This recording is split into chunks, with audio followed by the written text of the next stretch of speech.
received a voicemail from Benoit 2 days prior, where he was told that Benoit's wife Nancy and son Daniel had come down with food poisoning, before telling another co-worker the following day that Nancy was so sick that she had been vomiting blood. Guerrero would go on to state that the following morning he received vague text from Benoit, with some simply stating his address and another giving directions to where the dogs were being kept, and how the side door to the house was left unlocked. Texts that were sent around 3 a.m. and ignored by Guerrero, as he knew he would be seeing Benoit in just a few hours, given that he was going to be picking him up at the airport in preparation for the show. Though he would never hear from Benoit again. Good evening. Tonight, this arena here in Corpus Christi, Texas, was to have been filled to capacity with enthusiastic WWE fans. In reality, WWE superstar Chris Benoit, his wife Nancy, and their son Daniel are dead. With the program growing nearer on the 25th, news would be relayed to the WWE that Chris Benoit, along with Nancy and Daniel, had been found dead within their home.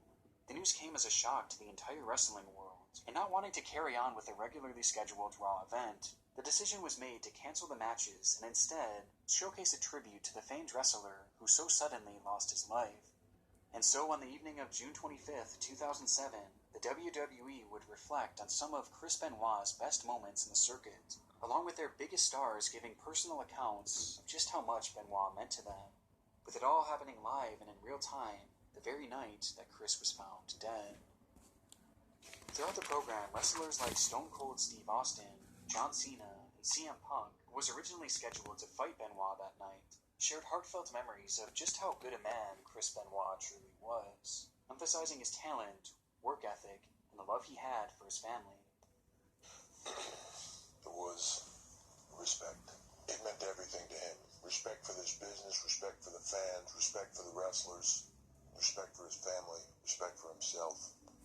And for a moment, this all seemed to be exactly what the wrestling world needed, to bring everyone together in remembrance. But near the end, a shift seemed to occur following an interview given by William Regal, whose comments towards Benoit felt far more reserved than the others before him, who poured their hearts out over their fallen friend. At a later date, I'll be quite happy to sit here and tell you all the things about Chris Benoit that I'd like to tell you. But now all I'm willing to say is that Chris Benoit was undoubtedly the hardest working man in professional wrestling. According to some watching the program, the interview did feel a bit out of place, and apparently slightly threw off the vibe of the remaining show, as things felt far more stiff and reserved than at its opening. And there was good reason for this.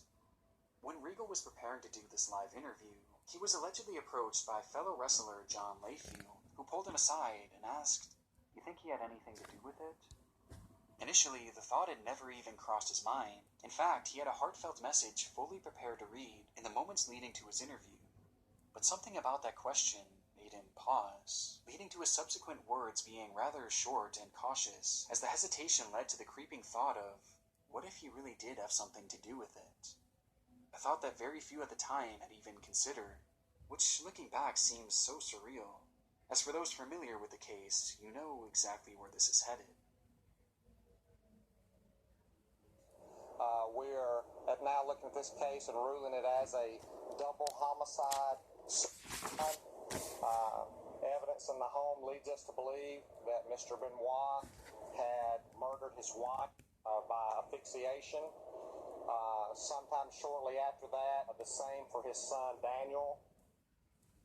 Over the previous days before Chris's tribute was aired, he would be the one to take the lives of his wife, son, and eventually himself.